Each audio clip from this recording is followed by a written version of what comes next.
அனைவருக்கும் வணக்கம். இன்றைக்கி நான் படிக்க போகிற புத்தகம் சுஜாதா அவர்களின் பெண்கள் வருஷம்.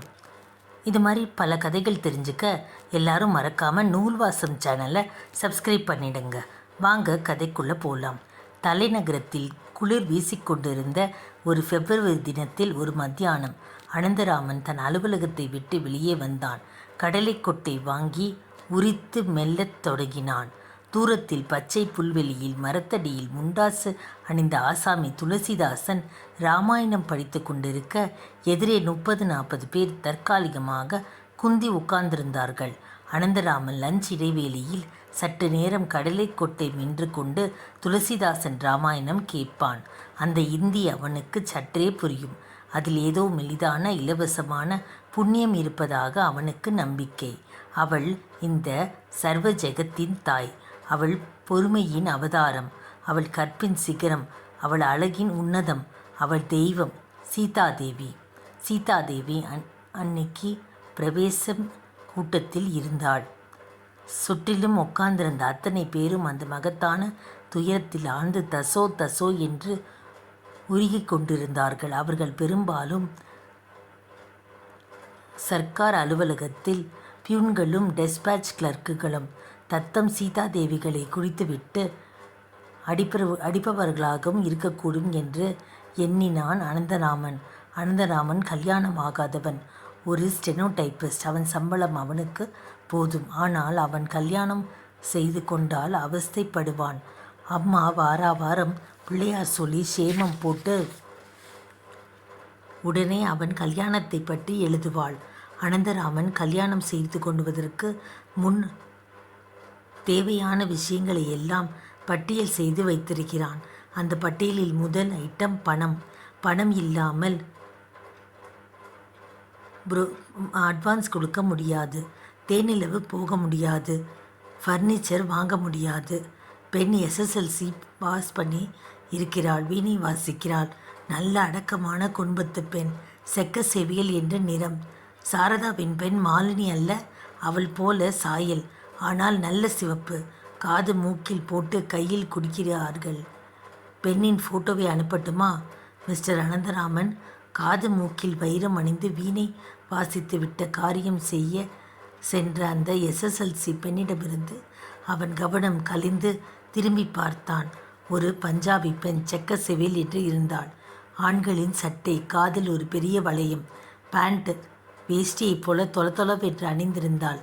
தலைமயிர் அடர்த்தியாக செம்பட்டையாக காற்றில் அலைந்தது. என்னையா என்றான் பின்னால் பார்த்து கொண்டு. ஆம், உங்களை தான். கொஞ்சம் என்னுடன் வருகிறீர்களா? நான் திரும்பி ஆஃபீஸ்க்கு செல்ல வேண்டும். Are you sure you want me? 10 நிமிஷம். எதற்கு? உங்கள் நன்மைக்கு. புரியவில்லை. நீங்கள் யார்? என் பெயர் பிரியா. கான்டினென்டல் கன்சல்டன்ஸ் கம்பெனி பெயரை கேள்விப்பட்டிருக்கிறான். என்ன விஷயம் சொல்லுங்கள். கான்டினென்டல் ஞாபகம் வந்தது. அவன் பணியாற்றும் கம்பெனியின் போட்டிக்காரன். அனந்தராமன் உஷாரானான். இங்கே சொல்லும்படியாக இல்லை. நீங்கள் ஆயிற்று. காபி சாப்பிடலாம். வாருங்கள். வாருங்கள். ஏன் பயப்படாதீர்கள். நான் உங்களை கடித்து விழுங்கிவிட மாட்டேன். நான் ஒரு பெண். எனக்கு புரியவில்லை. அவளுடன் தன்னை அறியாமல் நடந்து கொண்டிருந்தான். என்னுடன் வந்தால் புரியும். கான்டினென்டல் வேலைக்கு மனு போட்டு கிடைக்காத ஞாபகத்துக்கு வந்தது. வேலை கொடுக்க போகிறார்களா? என்னை அவளுக்கு எப்படி தெரியும்? போய்த்தான் பார்ப்போமே. அனந்தராமன் மனதில் அப்பொழுது பால் உணர்ச்சி உருவாகி இருந்தது. மெலிதான கவர்ச்சி அவனை பிரியா என்பவளின் பின் செல்ல தூண்டியது. பின்னால் திரும்பி தன் ஆஃபீஸின் கட்டிடத்தை பார்த்து கொண்டிருந்தான். 9வது மாடியில் ஓரத்தில் தெரியும் ஜன்னல் அவன் ஜன்னல். பக்கத்து ஜன்னலில் ஏர் கண்டிஷனர் தெரிகிறது. அது அவர் டைரக்டரை அங்கிருந்து பார்த்தால் அடையாளம் கூட தெரியாது. அனந்தராமன் பிரியாவின் பின் நடந்தான். ஒரு ஃபியட் காரில் முன்பதாக திறந்தாள். அவன் டிரைவிங் சீட்டில் உட்கார்ந்து கொண்டாள். சாய்ந்த அனந்தராமன் பக்கத்தில் கதவை சரியாக சாத்திய போது அவன் மேல் பட்டாள். மெலிதான சென்ட்டு வாசனை அடித்தது. மனதில் பால் உணர்ச்சி உக்கிரமாக இருந்தது. கார் நகர்ந்தது. உங்கள் திறமை பற்றி கேள்விப்பட்டிருக்கிறோம். உங்கள் கம்பெனிக்கு உங்களுக்கும் என்ன சம்பளம் குடிக்கிறார்கள். ஏன்? அவள் கையில் ஒரு கடிகாரம் அணிந்திருந்தாள். நாங்கள் உங்களுக்கு ஒரு நல்ல ஆஃபர் தர முடியும். என்ன வேலை? அவள் விரல்கள் நீளமாக இருந்தன. Personal assistant. சம்பளம். விரல் நகங்களில் வெளிர் ரோஜா நிற பாலிஷ் அணிந்திருந்தாள். நீங்கள் சொல்கிற தொகை நம்ப முடியவில்லை. இதில் ஏதோ சூதிருக்கிற வேண்டும். பேசட்டும். அனந்தராமன் தன் 24 வருட வாழ்க்கையில் இந்த மாதிரி ஒரு பெண்ணுக்கு அருகில் பட்டுக்கொண்டு உட்கார்ந்ததே இல்லை. ஒரு தடவை அவன் மாமா பொண்ணை திருத்துறைப்பூண்டி வரை ரயிலில் அடைத்து சென்றிருந்த போது பிரயாணம் முழுக்க அவர்கள் எதிரெதிரே உட்கார்ந்திருந்தார்கள். அந்த சந்தர்ப்பத்தை நழுவவிட்டதாக அவன் கனவில் பல தடவை அந்த பிரயாணத்தை வேறு வேறு விதங்களில் செய்திருக்கிறான். மாமா பொண்ணுக்கு கல்யாணமானதும் கனவுகள் நின்றுவிட்டன. இந்த பெண் இளஞ்சூடாக இருந்தாள். வாசனை அடிக்கிறாள். கார் ஒரு ரெஸ்டாரண்ட்டுக்கு முன் நின்றது. உள்ளே நுழைந்தபோது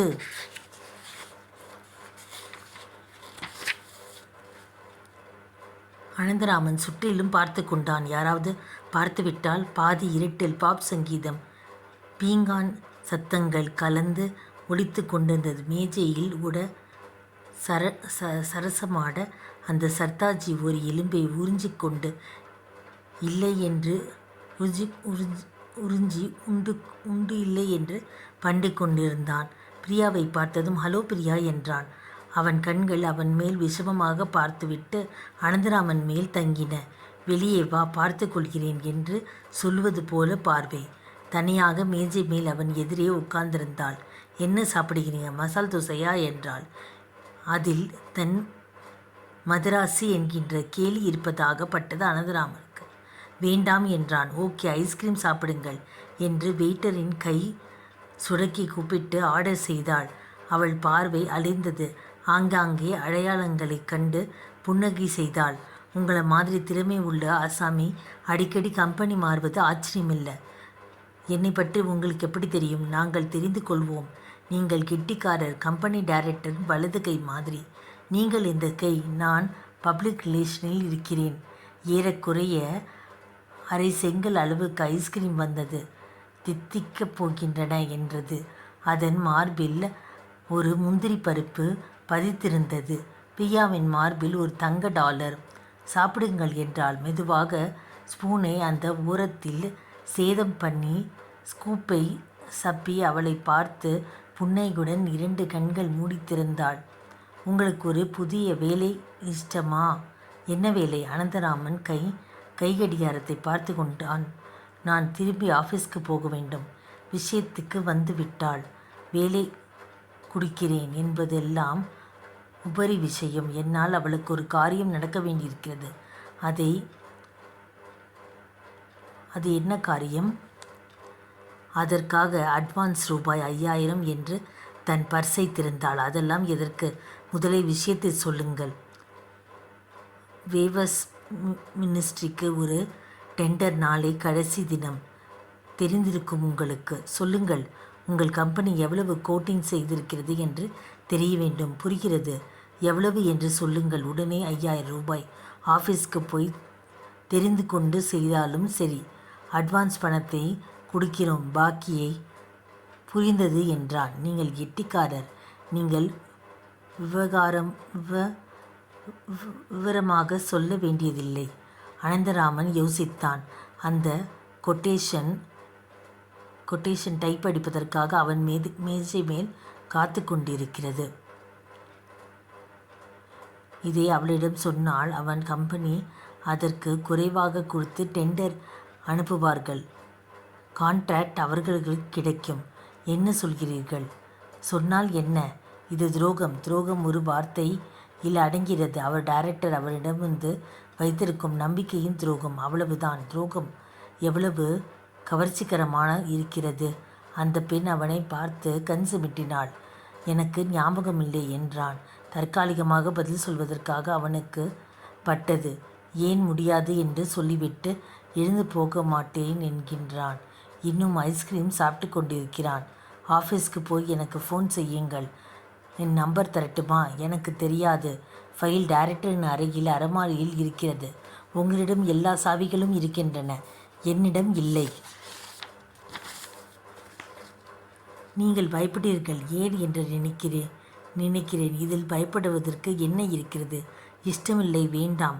பெர்ஃபெக்ட் இட். என் கை நடுங்குகிறது. அதெல்லாம் இல்லை. யூசி மிஸ்டர் அனந்தராமன், உங்கள் முதலாளி ஒரு மார்வாரி, என் முதலாளி ஒரு சிந்தி. 2 பேருக்கும் பணம் இருக்கிறது. இது நாயை தின்னும் வியாபாரம். இந்த டெண்டருக்கு இவர்களுக்கு 2 பேர்தான் போட்டி. இதில் மார்வாரி கிடைத்தால் என்ன, சிந்திக்கு கிடைத்தால் என்ன? கிடைப்பதெல்லாம் கிடைப்பதனாலோ கிடைக்காதனாலோ ஒருவருக்கும் இழப்பில்லை. நாம் போன்றவர்கள் ஏதும் பலன் இல்லை. நீங்கள் சொன்னால் நாம் இருவரும் லாபம். என்ன சொல்கிறீர்கள்?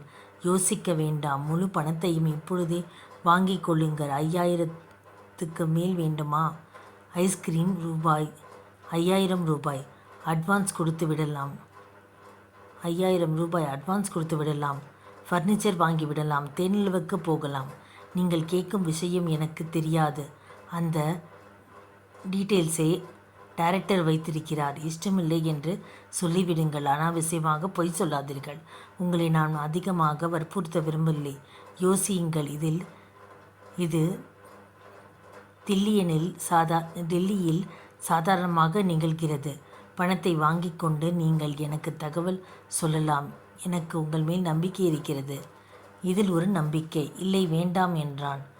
வெயிட்டர் கொண்டு வந்த பில்லியின் மேல் அவசரமாக கையெழுத்தை கிறுக்கிவிட்டு கிளம்பலாமா என்றாள். உங்களை நான் மறுபடியும் ஆஃபீஸில் விடுகிறேன். காரை மெதுவாக செலுத்தி கொண்டிருந்தாள். அழகாயிருக்கிறது என்றான். எது கார்? கம்பெனியின் கார். பின் சீட்டில் இருந்து ஹிந்தி பாடலை மெலிதாக ஒலித்தது. ஏன் ஓரத்தில் உட்கார்ந்திருக்கிறீர்கள்? நீங்கள் ரொம்ப வெட்கப்படுகிறீர்கள். Relax mister Anantharaman. உங்களை கல்யாணம் ஆயிடுச்சா? இல்லை. கல்யாணம் உன்னதமானது. உங்களுக்கு இல்லை. சமயம் இல்லை. மிஸ்டர் அனந்தராமன், நான் உங்களுக்கு ஒன்று கேட்கட்டுமா?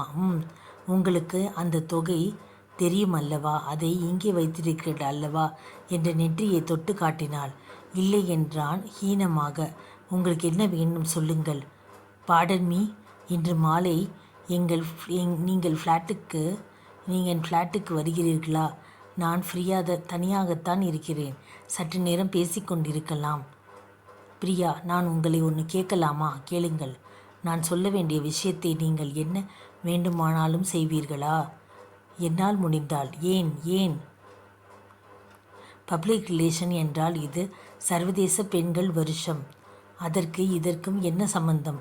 பெண்கள் நாட்டை ஆள்கிறார்கள், ஏரோப்ளேன் ஓட்டுகிறார்கள், இந்த மாதிரி பப்ளிக் ரிலேஷன் செய்கிறார்கள். பெண்களை கவர்ச்சி பொருட்களாக, சந்தை பொருட்களாக உபயோகப்படுத்துவதை எதிர்த்து மெக்சிகோவில் மாநாடு கூடியது தெரியுமா? எதற்காக உங்களை இப்படி உபயோகப்படுத்தி அனுமதிக்கிறீர்கள்? ஊர் பேர் தெரியாத ஒருவரிடம் சிரித்து பேசி ஃப்ளாட்டுக்கு அழைத்து, மிஸ்டர் அனந்தராமன், நான் உங்களிடம் கேட்டது எண்ணிக்கை, ஒரு நம்பர். உபதேசம் இல்லை. உபதேசம் செய்ய நூற்றுக்கணக்கான ஆசாமிகள் இருக்கிறார்கள். கார் நின்றது. ஒரு கையில் குழந்தையுடன், மற்றொரு கையில் ஈவினிங் நியூஸ் பிரதிகளுடன் மார்பு பாதி தெரிய நின்று காரில் ஊடே ஊட்டமாக நடையுமாக கெஞ்சி பிரதிகளை விற்று கொண்டிருந்தாள் ஒரு பெண். இறங்கி அனந்தராமன் நோக்கி அவள் ஓடி வந்தாள்.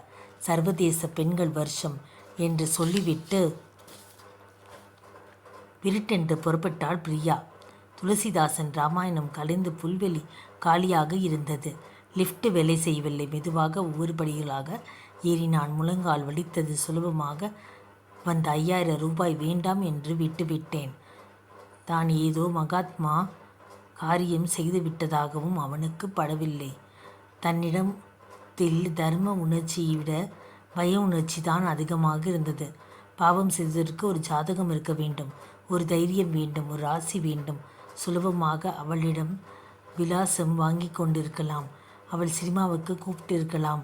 அவள் ஃப்ளாட்டுக்கு சென்றிருக்கலாம். அவளை ஏன் நான் அதை செய்யவில்லை? நான் அவ்வளவு நல்லவன் இல்லையா? நான் ஒரு கோழையா? அவ்வளவுதான். தன் அறையை சென்ற உடனே பெரியவர் கூப்பிட்டார் என்று பியூன் சொன்னான். நேராக அவர் அறைக்கு சென்றான். எங்க மேன் இவ்வளவு நேரம்? மன்னிக்க வேண்டும் சார், ஒரு மணி என்ன பாரு. லஞ்சுக்கு போய் வர 2 மணி நேரமா? உனக்கெல்லாம் சம்பளம் கொடுப்பது வீண். மன்னிக்க வேண்டும் சார், நாளைக்கு டெண்டர் போக வேண்டும். அதை டைப் செஞ்சிட்டியா? இல்லை சார். போ, உடனடியாக அதை அடி. மாலை எத்தனை மணி நேரம் ஆனாலும் அதை அடித்துட்டு போக வேண்டும். நீ கைப்பட கொண்டு போய் கொடுத்துட்டு வந்துடு, புரியுதா? சரி சார். Over time போடுவியா? இல்லை சார், ஒரு 15 நிமிஷம் அதிகமாக வேலை செய்தால் உடனே ஓவர் டைம் வாங்கிடுற. இப்போது 2 மணி நேரம் லேட்டு. என்ன செய்வது உன்னை? தவிர்க்க முடியாதபடி. Nonsense man. கேஷியர்கிட்ட உன் சம்பளத்தை கட் பண்ண சொல்லிடுறேன். இது உனக்கு முதல் எச்சரிக்கை. போ, கொடுக்குற சம்பளத்தை சரியா உழை. டைரக்டர் அலையை விட்டு வெளியே வந்த அனந்தராமனுக்கு சற்று ஆறுதலாக கூட இருந்தது. இந்த கதையை சுஜாதா அவர்கள் 1975 எழுதியிருக்காங்க. இவ்வளோ நேரம் கேட்ட அனைவருக்கும் நன்றி.